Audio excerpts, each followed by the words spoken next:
ஓம் முருகா போற்றி. ஓம் சரவண பவ. என் அன்பு குழந்தையே, உன்னுடைய வாழ்க்கையில் இதுவரை இருந்த போராட்டங்கள் எல்லாமே முடிந்து விட்டது என் தங்கமே. மிக பெரிய வெற்றி உனக்காக காத்திருக்கிறது. நிச்சயம் உனக்கு வெற்றி கிடைக்கும். ஏன் கலக்கமாக இருக்கின்றாய்? நான் உன்னோடு தானே இருக்கின்றேன். நான் உன்னை கைவிட்டு விடவில்லையே. நீ என்னிடம் பேசும்போதெல்லாம் நான் மௌனமாக கேட்டுக்கொண்டுதான் இருக்கின்றேன். கேட்டுவிட்டு உனக்கு பதில் ஏதும் தரவில்லையே என்றுதானே உன்னுடைய மன குழப்பம். அந்த குழப்பத்திற்கு பதில் தரதான் நான் வந்திருக்கிறேன். ஏன் பதறுகின்றாய்? பயப்படாதே. உன் வாழ்க்கை முடிந்து போகவில்லையே. யார் சொன்னது உன் வாழ்க்கை முடிந்து விட்டது என்று? இப்போது நீ உற்சாகமாக ஆரம்பித்தாலும் உன்னால் அடுத்த கட்டத்தை எட்டி பிடிக்க முடியும். கலங்காதே. நீ எல்லாவற்றையுமே உற்சாகமாக செய். என் மீது கொண்ட நம்பிக்கை உனக்கு நிச்சயம் துணை இருக்கும். நீ எட்டி பிடிக்க முடியாத உயரத்தை கூட எந்த நம்பிக்கை ஒன்றே உனக்கு துணையாக இருந்து அதை உன் கையில் கொண்டு வந்து சேர்க்கும்.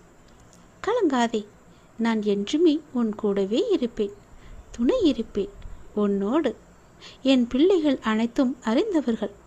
இப்படி ஒவ்வொன்றிற்கும் மனம் தளர்வோடு இருக்கலாமா? நான் உன்னை கரையேற்ற மாட்டேனா என்ன? நீ பேசும்போதெல்லாம் நான் மௌனமாக இருந்ததற்கு காரணம், உன்னை நான் எப்படி மேலே கொண்டு வர வேண்டும், அதற்கு நான் உன்னை எப்படி மாற்ற வேண்டும் என்பதுதான் என்னுடைய மனதில் ஓடிக்கொண்டிருந்தது.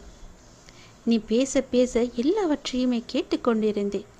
உன்னுடைய கேள்விகளுக்கு எல்லாமே தினமும் ஒரு விடையாக நான் சொல்லிக் கொண்டுதான் இருக்கிறேன். ஆனால் ஏதோ ஒரு காரணத்தால் அதை நீ ஏற்க மறுக்கின்றாய், அதை நீ கேட்கவும் மறுக்கின்றாய். இந்த முறை அப்படி செய்யாதே. உனக்கு தொடர்ந்து வரும் கஷ்டங்கள் நினைத்து கவலைப்பட்டு கொண்டிருக்கின்றாய். அதை நான் சுக்கு நூறாக உடைத்தெறிய உனக்கு சக்தி இல்லாமல் இல்லை. உனது பயத்தினாலும் பக்தியினாலும் மிகவுமே தயங்கிக் கொண்டிருக்கின்றாய். என்னுடைய திருநாமங்கள் உன் நாவில் இருக்கும்போது, என்னுடைய திருநாமங்களை தொடர்ந்து நீ படித்து வரும்போது உனக்குள் இருக்கும் பயம் அகன்று என்னுடைய அருளால் உனக்கு பயம் நீங்கி உன் துன்பங்கள் எல்லாம் நீங்கி அது நிச்சயம் வெற்றியில் முடியும்படி உன் கஷ்டங்களை நான் மாற்றி நிம்மதியை திளைக்கச் செய்கிறேன். உனக்கு தேவைப்படும் இடங்களில் நீ அழைக்காமலேயே உன் அருகில் வந்து நான் இருப்பேன். ஏனென்றால் நீ என்னுடைய அன்பான குழந்தை அல்லவா? எத்தகைய சோதனை வந்தாலும் அதிலிருந்து உன்னை காப்பேன் அல்லவா? நான் இருக்கும்போது, உன் அப்பா நான் இருக்கும்போது ஏன் பயம் உனக்கு? ஏன் கலக்கம்? ஏன் எப்போதுமே பதற்றமாகவே இருந்து கொண்டிருக்கின்றாய்? உன்னுடைய கலக்கத்தை விடு. முதலில் உன் பதற்றத்தை விடு. உன் குழப்பத்தை நானே காமிக்கிறேன். எல்லாம் உனக்கு நல்லதே நடக்கும். உன் மனம் தளர்வடையக்கூடாது. எப்பொழுதும் உன்னை நீ உற்சாகமாக வைத்துக்கொள். நீ உற்சாகமாக இருந்தால்தான் நீ எட்டு பிடிக்கும் கனியை ஈஸியாக பிடிக்கலாம். உடனே எளிதாக உன் கையில் கிடைக்கும்படி நான் மாற்றித் தருகிறேன்.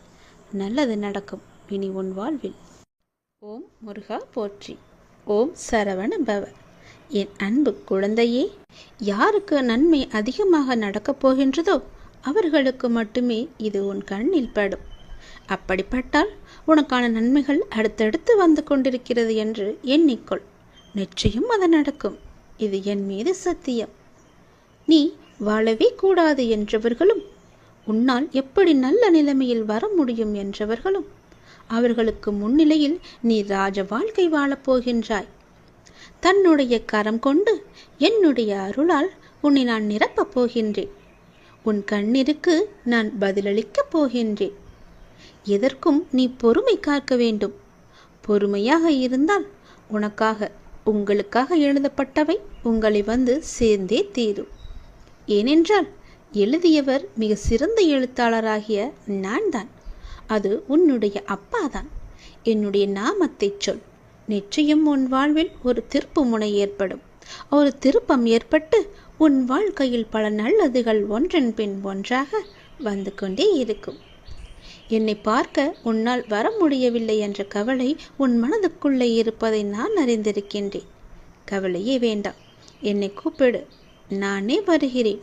உன்னை இருக்கும் இடம் தேடி நானே வருகிறேன். எங்கு இருந்தாலும் என்னை அழை.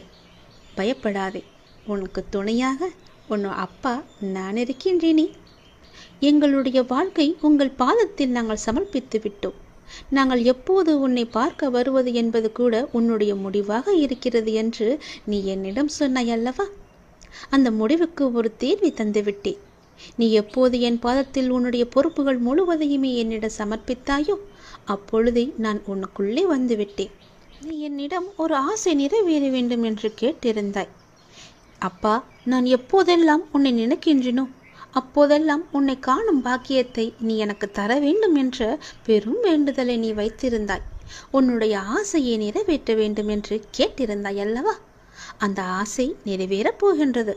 நீ எந்த நொடி எங்கு இருந்து எந்த இடத்திலிருந்து கேட்டாலும் நான் வருவேன். நீ என்னை காணலாம். நிச்சயம் என்னுடைய அனுமதி உனக்கு நிச்சயம் கிடைக்கும்.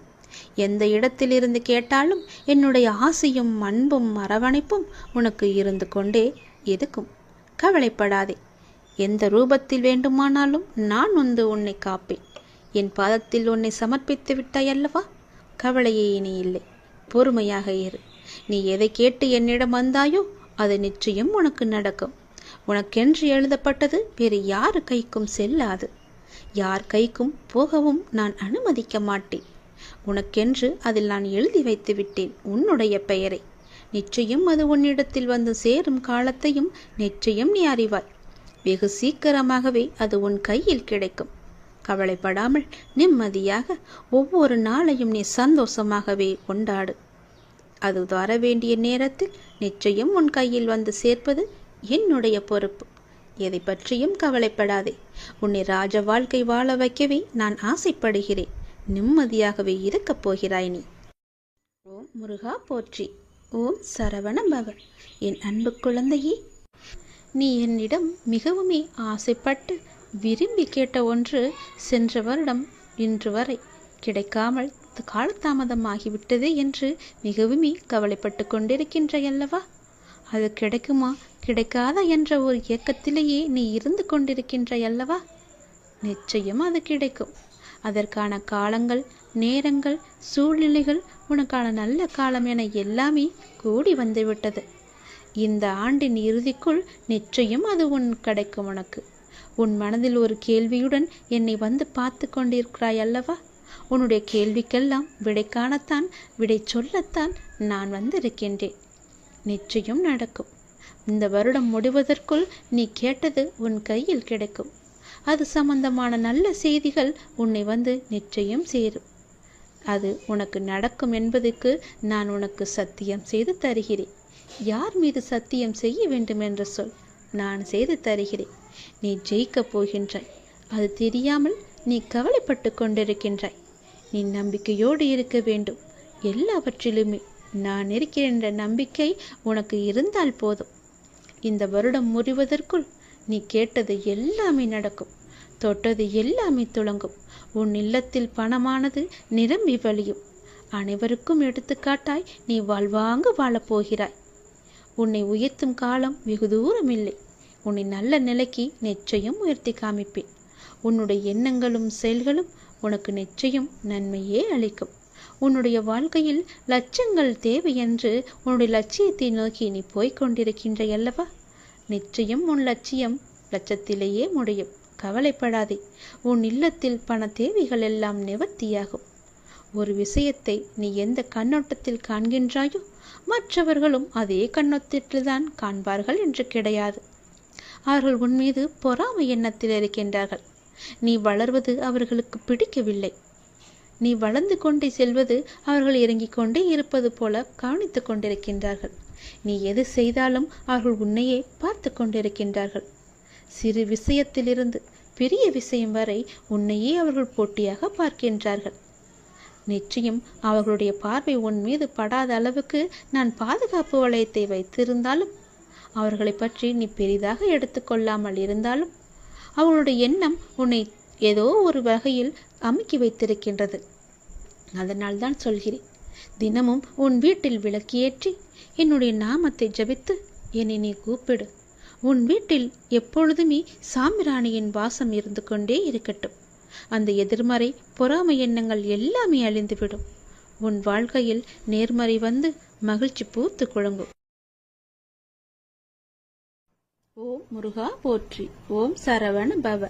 என் அன்பு குழந்தையே, நான் ரொம்பவே சந்தோஷமா வந்திருக்கேன். நீ கேட்கும் எல்லாமே உனக்கு கிடைக்க போகுது. முழு மனசோட நீயும் சந்தோஷமா இதை கேளு. எல்லாமே நிறைவா கிடைக்கும். கேட்டு எல்லாத்தையுமே, உனக்கு தேவையான எல்லாத்தையுமே என்னிட்ட இருந்து நீ பெற்றுக்கோ. புரியுதா? இப்போது உன் வாழ்க்கையில் நடக்கும் மாற்றத்தில் உனக்கு கொஞ்சம் பொறுமை தேவைன்னு சொன்னேன் இல்லையா? அந்த மாற்றம் உன்னை நோக்கி வந்துட்டு இனி உன் வாழ்க்கையில் அச்சப்பட வேண்டிய அவசியமே இருக்காது. நீ இப்போ ஒரு நல்ல முடிவை எடுத்திருக்க. அந்த முடிவை மட்டுமே நீ நம்பு. மாற்றங்கள் தானாக வரும். உன்னால் வாழ்க்கையில் நிச்சயம் உயர முடியும். ஆனால் இந்த மாற்றம் உனக்கு ஒரு நல்ல முடிவை தந்து உன் வாழ்க்கையில் மேலும் மேலும் உன்னை உயர்த்திக்கிட்டே போவோம். உன்னுடைய அப்பாவோட வாக்கு நிச்சயம் பலிக்கும். கொஞ்சம் பொறு. உன்னுடைய வாழ்க்கை முன்பை விட இப்போ அதிகமாக உயரப்போகுது. புதுப்பித்து உன் வாழ்க்கையை உன் கையில் நான் தரேன். அது நீ ஏற்கனவே வாழ ஆசைப்பட்ட அந்த வாழ்க்கை தான், தெரியுமா? நிச்சயம் அது உனக்கு கிடைக்கும். இந்த மாற்றத்தில் எந்த ஒரு சந்தேகமும் உனக்கு வேணாம். நீ ஆசைப்பட்ட மாதிரியே, நீ ஆசைப்பட்டபடியே உன் வாழ்க்கையை நீ சந்தோஷமாக வாழலாம். உன் மனசு பூரா சந்தோஷம் நிறைஞ்சு இருக்க போகுது, தெரியுமா? வாழ்க்கையில் சில விஷயங்கள் கைமீறி போயிட்டதுன்னு கவலைப்பட்டுக்கிட்டு இருந்த இல்லையா? கைமீறி போனதெல்லாம் உன்கிட்ட வரப்போகுது. உன்னால் மீள முடியாத துயரத்தில் கடன் பிரச்சனைலாம் தவிச்சுக்கிட்டு இருந்த இல்லையா? அது எல்லாமே மாறப்போகுது. உன்னுடைய தலைவிதி அவ்வளவுதானா நீயே அச்சப்பட்டுக்கிட்டு இருந்த இல்லையா? அது எல்லாமே மாறப்போகுது. உன் தலைவிதியை தலைகீழாக மாற்றி உன் தலை நிமிர நான் செய்ய போகிறேன். உன் அப்பா நான் இருக்கேன். உன்னுடைய படிப்பு, அறிவு, திறமைக்கு உனக்கு முன்னேற்றத்தை நான் தருவேன். கவலைப்படாத. உன்னுடைய கர்மவினை கண்டு நீ பயப்படாத. உன்னுடைய வாழ்க்கையில அனைத்தையுமே சேர்த்து நீ வெற்றியும் பெறப்போகிற, தெரியுமா? அது எதெல்லாம் எப்படி நினச்சிக்கிட்டு இருக்க? எல்லாமே நீ என் மீது கொண்ட நம்பிக்கையால் மட்டும்தான். என் மீதான நம்பிக்கை உனக்கு சிறிதளவும் குறையாம அப்படியே வச்சிருக்க இல்லையா? அதனால தான் இந்த பரிசை நான் உனக்கு தரப்போகிறேன். உன் வாழ்க்கை சந்தோஷமாக மாறப்போகுது. எதை பற்றியும் நினைக்காத. உன்னுடைய கவலைகள், கண்ணீர்கள் எல்லாமே மாறப்போகுது. மிகவும் சந்தோஷமான வாழ்க்கையை நீ வாழ இப்போதே நீ தயார்படுத்திக்கோ. இன்று நான் உனக்கு ஒரு சத்தியம் செய்கிறேன். நீ என்னுடைய ஆலயத்து வருவதற்கான ஏற்பாடுகளை எல்லாமே செய்ய. விரைவாக நான் உன்னை அழைக்கிறேன். என்னுடைய ஆலயத்திற்கு நீ வா. நம்பிக்கையோடு வா. உன்னுடைய வேண்டுதல் எல்லாமே நிறைவேறும். நிச்சயம் நடக்கும். இது என் மீது சத்தியம். நானே உனக்கு சத்தியம் செஞ்சு தந்துட்டேன் இல்லையா? பிறகு ஏன் பயப்படுற? சந்தோஷமாக என் ஆலயத்துக்கு வா. அதற்கான ஏற்பாடு எல்லாத்தையுமே செய். உனக்கு வேண்டியது எதுன்னு என்னிட்ட கேட்டுட்டு போ. அதை அப்போதையே நான் தரேன். நீ என் ஆலயத்திலேருந்து வந்து திரும்பி வீட்டுக்கு போகிறதுக்குள்ள உனக்கு ஒரு நல்ல செய்தி நிச்சயம் கொடுப்பேன். நான் உனக்கு மனசு நிறைவாக இருக்கும். உன் வாழ்க்கையில் அனுபவிக்காத சந்தோஷத்தெல்லாம் நீ நிச்சயம் அனுபவிப்ப. என் நோக்கி வரத்து நீ தயாராக இரு. நல்லது நடந்து கொண்டே இருக்கும்படி நான் மாற்றி காமிக்கிறேன். ஓம் முருகா போற்றி. ஓம் சரவண பவ. என் அன்பு குழந்தையே, உனக்கு சேமிப்பு பல மடங்கு உயரப்போகிறது. உன்னுடைய முருகனின் தெய்வ வாக்கு இது. உன் சேமிப்பு உயரப்போகிறது என் தங்கமே. நீ நன்றி சொல்ல எனக்கு தயாராக இரு. ஏனென்றால் இந்த பதிவு உன் கண்ணில் பட்டிருக்கிறது. கோடி புண்ணியம் செய்திருந்தால் மட்டுமே இதை உன்னால் பார்க்க முடியும், கேட்கவும் முடியும். அப்படியென்றால் இதை கேட்கும் வாய்ப்பு உனக்கு கிடைத்து விட்டதல்லவா? நீதான் மிகப்பெரிய பாக்கியம் செய்திருக்கிறாய். இன்று அந்த வாய்ப்பு உனக்கு கிடைத்திருக்கிறது. அதை நீ சரியாக பயன்படுத்திக்கொள். உன் வாழ்க்கையில் பல முன்னேற்றம் உன்னை தேடி வந்து கொண்டிருக்கின்றது. இனி தேர்வு செய்யப்பட்டு நீதான் அதிர்ஷ்டசாலியாக தேர்வு செய்யப்பட்டிருக்கின்றாய். இன்று இரவு 12 மணிக்குள் இது உன் கண்ணில் நிச்சயம் படும். பிறகு பெருமகிழ்ச்சி உனக்கு தேடி வரும். நீ எப்போது இதை பார்த்ததும் கேட்கின்றாயோ, தள்ளிவிட்டு செல்லாமல் என்னை அலட்சியம் செய்யாமல் போகின்றாயோ, அப்போதே உன் வாழ்க்கையில் பல நல்லதுகள் நடந்து கொண்டே இருக்கும். நீ கேட்டது போலவே உன் வாழ்க்கை சந்தோஷமாக மாறும். அதிகமெல்லாம் வேண்டாம். எனக்காக தினமும் 2 நிமிடம் ஒதுக்கு. உன்னை பற்றி நல்ல நல்ல விஷயங்களையெல்லாம் நான் சொல்வதற்காக தினமும் உன்னை தேடி உன் இல்லம் தேடி வருகிறேன். நீயோ பார்த்தும் பார்க்காததும் போல சென்று கொண்டிருக்கிறாய். வருத்தப்படாதே, அழாதே, குற்றமாக எதையும் கருதாதே. நான் உன்னுடைய அப்பா. நீ என்ன செய்தாலும் அதை பொறுத்து கொள்ளும் பொறுப்பு எனக்கு இருக்கிறது. கடமையோடு நான் உன்னை பாதுகாத்து கொண்டிருக்கின்றேன். என் பிள்ளை தவறு செய்யும் பட்சத்தில் அதை கண்டிக்கும் உரிமையும் எனக்கு இருக்கின்றது. நீ உரிமையோடு என் மீது சண்டை போடுவதும் எனக்கு புரிகிறது. நான் எதுவும் தப்பாக நினைத்து கொள்ள மாட்டேன். உனக்கு நிறைய வாய்ப்புகளும் காலங்களும் நிறையவே உள்ளன. அவற்றை உனக்கு சாதகமாக மாற்றிக்கொள்வதற்காகவே இந்த சின்ன சின்ன சறுகல்களை எல்லாம் அப்போது உனக்கு கொடுத்து கொண்டிருந்தேன். புத்துணர்ச்சியோடு இந்த நாளை நீ எழுந்து நடமாடத் தொடங்கு. புதிதாக வீட்டுக்கு வரும்போது வெள்ளையடித்து சுத்தமாக்கிய பிறகுதானே உள்ளே வந்து நம்முடைய வாழ்க்கையை நடத்துவோம். அப்படிதான் உனது பிரச்சனைகளுக்கு இன்று தீர்வு கிடைக்கப் போகிறது. தீர்வு காண நான் சொல்வது போலவும் செயல்படுவது போலவும் உன்னை நீ மாற்றிக்கொள். உன்னை நான் சுத்தமாக்குகின்றேன். நீ கர்மவினை என்ற குப்பைகளாலும் மாயை என்கின்ற அழுக்குகளாலும் முற்றிலுமே மாசுபட்டு இருக்கின்றாய். உலக பந்தம் என்ற கட்டில் சிக்கிக்கொண்டு கஷ்டம் நஷ்டம் பிரச்சனை என்று பேதலித்து வருகின்றாய். அவற்றை நான் மெதுவாக சுத்தம் செய்யும் போது உனக்கு சோதனை அதிகமாவது போல தெரிகிறது. சோதனை காலம் வரும்போது நீ பயப்படாதே, கலங்காதே. நான் உன் தந்தை, உன் கூடவே இருப்பேன்.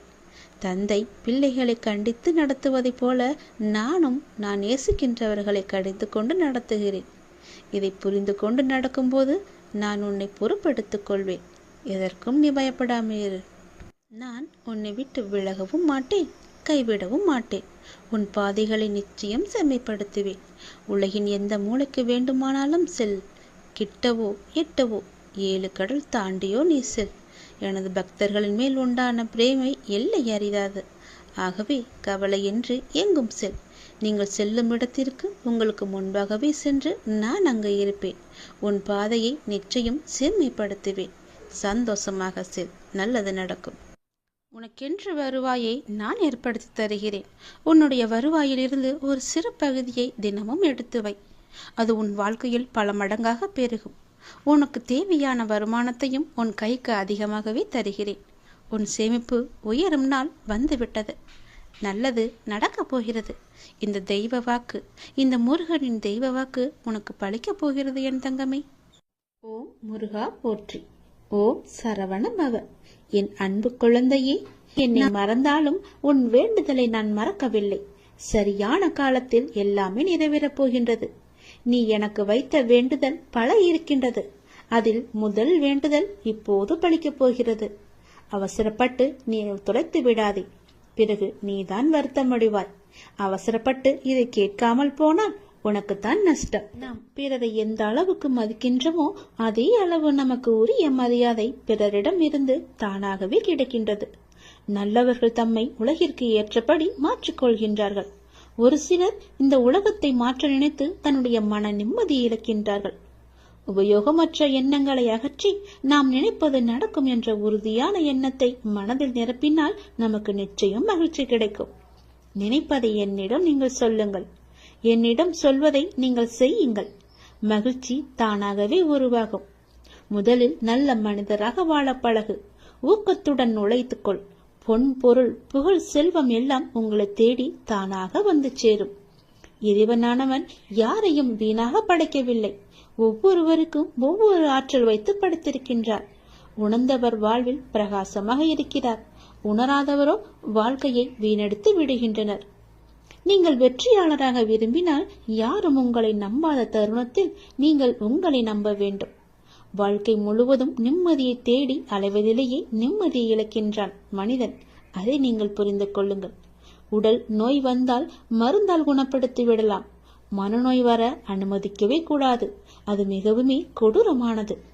கவலை, துன்பம், வெறுப்பால் மனம் வாடா வழிவிட்டால் வாழ்க்கையை வீணாகிவிடும். சோகங்களுக்கு, சோக சூழல்களுக்கு தரப்படும் பெரும் மகிழ்ச்சியும் முக்கியத்துவமும் மகிழ்ச்சியான சூழலுக்கும் தரப்படுவது இல்லை. இரண்டுமே நிலை இல்லாதது என்பதை மட்டும் நினைவில் நிறுத்திக்கொள். தேவைக்காக பொய்யாக பழகும் உலகில் வாழ்ந்து கொண்டிருக்கின்றோம் நாம். மெய்யான உண்மையான மனிதர்களும் இதற்காகத்தான் இருக்க செய்கிறார்கள். நாம் தான் அவர்களை அறிந்து கொண்டு விலக்கி வைக்க வேண்டும். சில துன்பங்களை வெளியே சொல்லாதே. ஒரு கட்டத்தில் நீங்கள் அதிலிருந்து மீண்டு விடுவீர்கள். ஆனால் அவர்கள் நினைவு படுத்திக் கொண்டே இருப்பார்கள். அமைதி பொறுமையுடன் எல்லாவற்றையுமே கடக்க வேண்டும். அவர்கள் உன்னை விட்டு விலகாத வரை நீ அவர்களை விட்டு விலகிவிடு. அதுதான் உனக்கும் நல்லது, உன்னுடைய வேண்டுதலுக்கும் நல்லது, உன்னுடைய வாழ்க்கைக்கும் நல்லது. நீ எனக்கு வைத்த ஒருபோதும் யாரிடமும் உன்னை பற்றி நீ விளக்கம் கேட்காதே. ஏனென்றால் உங்களை நேசிக்கும் ஒருவருக்கு அது தேவைப்படுவதில்லை. உங்களை வெறுக்கும் ஒருவர் அதை நம்ப போவதும் கிடையாது. அன்பு மகனே, நீ என்று என்னை தேடி என் அருகில் வந்தாயோ அன்றே நீ வாழ்க்கையில் ஜெயித்து விட்டாய். உன்னுடைய பல வேண்டுதல்களில் ஒரு வேண்டுதலை இன்னும் சற்று நாட்களில் உனக்கு நிறைவேற்றி தரப்போகின்றேன். அந்த முதல் வேண்டுதல் பலிக்கப் போகின்றது. நிச்சயம் நடக்கும். அவசரப்படாமல் பொறுமையாக இரு. நஷ்டம் ஏற்படாத வண்ணம் நான் அதை பார்த்து சரி செய்து உன் கைகளில் ஒப்படைக்கின்றேன்.